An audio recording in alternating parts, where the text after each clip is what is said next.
बिस्मिल्लाहिर्रहमानिर्रहीम अस्सलाम वालेकुम। इस वीडियो में हम बात करेंगे कि जो पीएमएस और पीसीएस के एग्ज़ाम में उर्दू का पेपर होता है उसको किस तरीके से अटेम्प्ट करना चाहिए और उसमें कैसे अच्छे मार्क्स आ सकते हैं। बहुत सारे स्टूडेंट्स इस बात पर परेशान होते हैं कि उर्दू में ऐसे किस तरह से लिखा जाए और अशार की तशरीह किस तरह से की जाए। तो इन दोनों टॉपिक्स को पर्टिकुलरली हम इस वीडियो में डिस्कस करेंगे इन डिटेल। ज़रूरी नहीं है कि आपने लंबा लिखा होगा तो ही आपको अच्छे मार्क्स मिलेंगे, जितने ज़्यादा आपने सफ़े भरे होंगे। इट डज़ नॉट मैटर, आपके कंटेंट की क्वालिटी अच्छी होनी चाहिए। इसके अलावा मैं आपको कुछ सैम्पल्स भी दिखाऊंगी कि आप किस तरह से ऐसे लिख सकते हैं और किस तरह से अशार की तशरीह कर सकते हैं।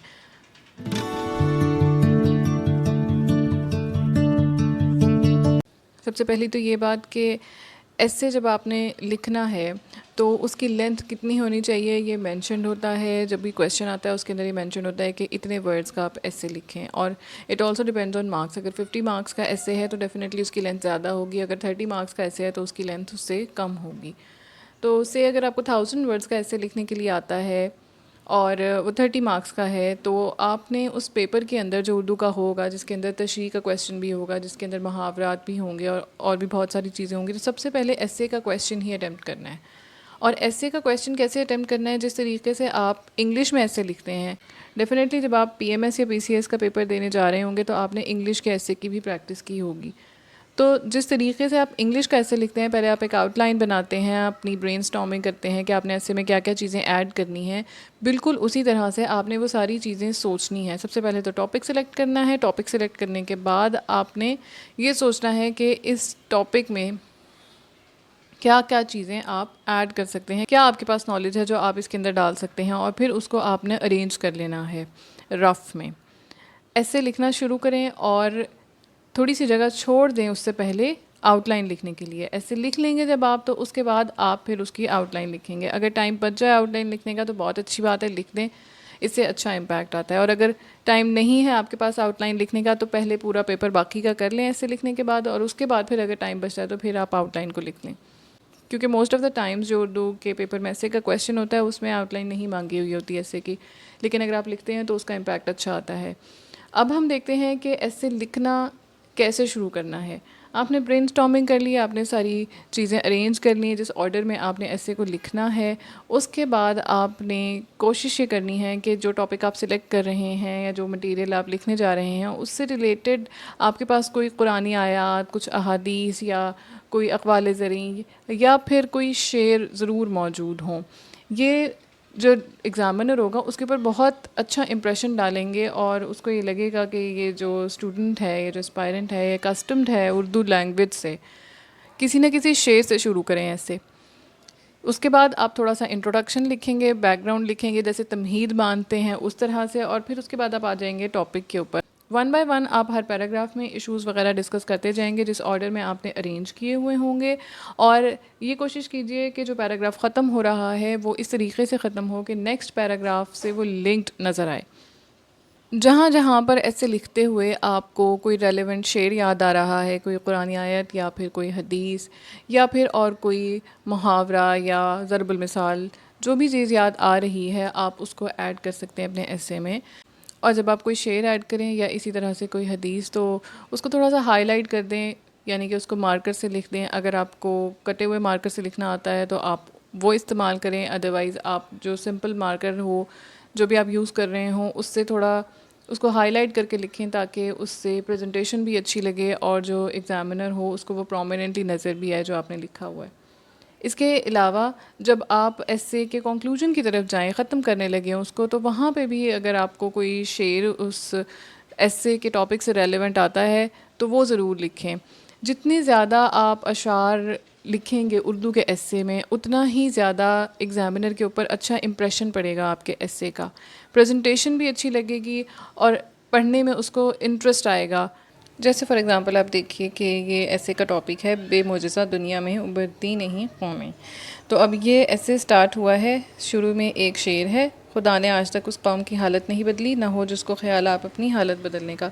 इसी तरह से बहुत सारे रेलेवेंट अशार जो सिंपल सिंपल होंगे, आपको भी आते होंगे, तो आप इस तरह से जो भी आपको शेर आता हो उसको ज़रूर डालिए अपने एस्से में। अगर स्टार्ट में नहीं आपको कोई शेर बिल्कुल रेलेवेंट याद आ रहा तो कोई बात नहीं, आगे जाके जब आप लिख रहे होंगे तो वहाँ पर कोई ऐसी बात आ जाए जिससे रेलेवेंट आपको शेर आता हो। जैसे अगर आप ऐसे में ये बात लिख रहे हैं कि कौमें मेहनत करती हैं तो उनके हालात बदलते हैं, तो आप मेहनत की अज़मत के हवाले से कोई शेर अगर आपको आता है वो लिख सकते हैं। इसी तरह पहले आप पैराग्राफ के अंदर थोड़ा सा बैकग्राउंड बता देंगे, थोड़ी सी तमहीद बांधेंगे, जो भी आपका लिखने का स्टाइल है, और उसके बाद आहिस्ता आहिस्ता आप पैराग्राफ आफ्टर पैराग्राफ एक एक चीज़ जो कि आपने लिखनी होगी, जो आपके आउटलाइन में आपने सोची होगी, अरेंज की होगी, वो ऐड करते जाएं। और जहाँ पे आपको नज़र आ रहा है कि यहाँ पे आपको कोई शेर याद आ गया है या उससे रेलेवेंट आता है तो वो आप वहाँ पर ऐड कर दें। ये सारी आपकी अपनी क्रिएटिविटी है कि किस तरह से आप ऐसे को किस डायरेक्शन में लेकर चलते हैं और उसके बाद उसको किस तरह से जस्टिफाई करते हैं। ये देखिए इसके अंदर अशार भी हैं और उसके बाद कुछ कुरानी आयत के हवाले भी हैं। अगर आपको कुरानी आयत का आयत नंबर नहीं याद तो आप सिंपली यही लिख दीजिए आगे ब्रैकेट में कि ये कुरान से है, या कुरान पाक में अल्लाह ताला ये फरमाते हैं, इस तरह की बात आप लिख सकते हैं। और इसी तरह से आप ऐसे के एंड में भी अगर आपको कोई शेर आता है तो वो शेर आप ऐसे के एंड में भी लिख सकते हैं। तो जितने ज़्यादा आप उर्दू के पेपर में ऐसे में या अशार की तशरीह में ऐड करते जाएंगे अशार को, उतना ही आपका पेपर अच्छा लगेगा, एग्ज़ामिनर को पढ़ने में इंटरेस्ट आएगा और उसके ऊपर अच्छा इंप्रेशन पड़ेगा। इसी तरह एक और मज़मून है कौमी और मिली तामीर में ख़वातीन का किरदार। ये भी एक शेर से शुरू हो रहा है और जहाँ जहाँ आपको ये देखिए यहाँ पे इसमें एक नेपोलियन का कॉल लिखा हुआ है कि तुम मुझे तालीम याफ्ता माए दो, मैं तुम्हें तालीम याफ्ता नस्ल दूँगा। इसी तरह से आपको कुछ कायदे आज़म की बातें याद होंगी, कुछ अल्लामा इक़बाल के कॉल याद होंगे तो वो भी आप लिख सकते हैं। जो भी आपको याद हो वो आप कोट कर सकते हैं और जो अशारा आपको याद हों वो आप कोट कर सकते हैं। सिंपली जो इस वीडियो के अंदर ही कुछ अशार हैं ऐसे इसके अंदर, वो आप याद कर लीजिए, वो कहीं ना कहीं पे आपके काम आ जाते हैं। जैसे मेहनत की अज़मत है या ख़वातीन से मुतालिक कोई शेर है तो वो आप याद कर लीजिए, ताकि जब आप किसी भी किस्म का कोई ऐसे लिखें, कोई इशू बेस्ड हो सकता है या उसके अलावा, तो वहाँ पे आपके किसी ना किसी तरीके से वो ऐसे लिखने में आपको काम आएंगे। अब ये देखिए मिसाल के तौर पर यहाँ पे ये शेर है, यकीन महकम अमले पहम मोहब्बत फ़ातिह आलम जिहाद ज़िंदगानी में ये हैं मर्दों की शमशीरें। इससे पहले वाली आप लाइन देखिए कि ये किस तरह से यहाँ पर इनकॉर्पोरेट किया गया है शेर। शायद इसी मुहकम यकीन और अमल की मिसाल अपने शेर के ज़रिए अल्लामा इक़बाल ने मुसलमानों पर वाज़ेह करना चाहिए, और आगे वो शेर आ गया है। इसी तरह यहाँ पर आज इस कौम ने जिस तरह दुनिया के कारोबारी, अमली और सियासी निज़ाम में अपना नाम बनाया है, बिलाशुबा इस मोजज़े के पीछे कौम की लगन और मेहनत कार फरमा है। और फिर आगे ये शेर आ गया है, नामी कोई बग़ैर मुशक्क़त नहीं हुआ। इसी तरह फिर आगे इस वाले में भी ये रिलेट करके लिखा गया है। इसी तरह से आप भी जो भी आपको शेर आता हो उसको अपनी जो उससे प्रीवियस लाइन हो उसके साथ रिलेट करके आगे लिख सकते हैं। जैसे यहाँ पे है, मुकम्मल तौर पर बर्बाद हो जाने के बाद भी हिम्मत ना हारने, पुरअज़्म रहकर कोशिश जारी रखने की रोशन मिसाल हमारे सामने जापान की सूरत में है। और फिर उसके आगे ये शेर आ गया है और फिर ये मुहावरा, फिर उसके बाद ये आयत है लईसा लिल इंसानी इल्ला मा सआ। इसी तरह से जो भी चीज़ें आपको आती हों वो आप ऐड कर सकते हैं। एक और ज़रूरी बात ये कि आपका जो नेचुरल राइटिंग स्टाइल है आप उसी में लिखें। ये ज़रूरी नहीं है कि आप एक एक लाइन छोड़ के उर्दू का पेपर अटैम्प्ट करें ताकि लेंथ ज़्यादा लगे और फिर आपके मार्क्स अच्छे आएँ। जो कुछ आपने लिखा होगा वो एग्ज़ामिनर को नज़र आ रहा होगा, और जब आपने अच्छी चीज़ लिखी होगी, चाहे वो आपने एक लाइन छोड़े बगैर ही लिखी होगी, उसको पता चलेगी कि ये क्वालिटी कंटेंट है। सिर्फ लेंथ दिखाने के लिए लाइन छोड़कर लिखने से ज़्यादा आप क्वालिटी कंटेंट के ऊपर फोकस कीजिए। जो भी आपका नेचुरल राइटिंग स्टाइल है, क्लियर लिखिए, वाज़ेह लिखिए, खूबसूरत लिखिए। ज़रूरी नहीं है कि आपने लंबा लिखा होगा तो ही आपको अच्छे मार्क्स मिलेंगे, जितने ज़्यादा आपने सफ़े भरे होंगे। इट डज़ नॉट मैटर, आपके कंटेंट की क्वालिटी अच्छी होनी चाहिए। अगर 1000 वर्ड्स का ऐसे है से, तो आप के एक लाइन के अंदर कितने वर्ड्स हैं उनको काउंट कीजिए, उसको नंबर ऑफ़ लाइन से मल्टीप्लाई कर दीजिए और देख लीजिए कि आपके 1000 वर्ड्स कहाँ पे कंप्लीट हो रहे हैं। और बिल्कुल जो आपका नेचुरल स्टाइल है लिखने का, उसी में ऐसे लिखिए। अगर आप वाकई चाहते हैं कि एग्ज़ामिनर आपसे इम्प्रेस हो और आपको अच्छे मार्क्स दें, तो आप लंबा लिखने से ज़्यादा क्वालिटी के ऊपर फोकस करें और अच्छा लिखने के ऊपर फोकस करें और रेलेवेंट रहने के ऊपर फोकस करें। और जो भी बात आप कर रहे हों उसको आप बेहतरीन तरीके से जस्टिफाई करें। अगर एग्ज़ाम में आपसे 1000 वर्ड्स का ऐसे मांगा गया है और वो आपका कंप्लीट हो रहा है, 1000 वर्ड्स आपके पूरे हो रहे हैं 2 पेजेस में, तो इट इज़ इनफ। लेकिन बस जो भी आपने लिखा है वो सही अच्छा होना चाहिए, उसकी क्वालिटी कॉम्प्रोमाइज़ ना हो। और जब आप ऐसे लिख लें और आपके पास उसके बाद टाइम हो तो फिर आपने आउटलाइन भी लिखनी है जो आपने जगह छोड़ी होगी वहाँ पर। अब हम बात करेंगे कि अशार की तशरीह किस तरह से करनी है। अशार की तशरीह के लिए आपने इसी तरह से कोई अगर आपको शेर आता है तो वो आपने तशरीह के दरमियान में लिखना है, उससे एग्ज़ामिनर के ऊपर अच्छा इंप्रेशन पड़ेगा, उससे आपको ज़्यादा अच्छे मार्क्स मिलेंगे। अगर आपको शायर का नाम आता है तो ज़रूर लिखें।